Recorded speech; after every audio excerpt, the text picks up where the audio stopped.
એ ત્રણે ત્રણ મધ્ય એશિયામાંથી, કયા એશિયામાંથી? એશિયાનો મધ્ય ભાગ અને આપણા ઉત્તર ભારતમાં થઈને એ અત્યારે હાલમાં આપણને મધ્ય ભારતમાં આપણને જોવા મળે છે. ક્યાં જોવા મળે? મધ્ય ભારતમાં.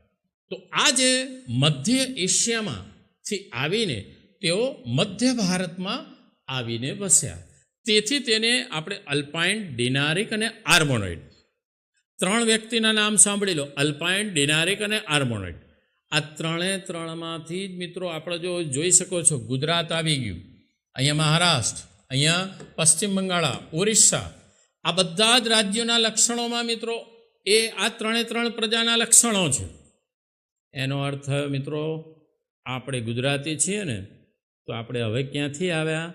હવે ખબર પડી ને, મધ્ય એશિયામાંથી. આપણે મૂળ ભારતીય નથી.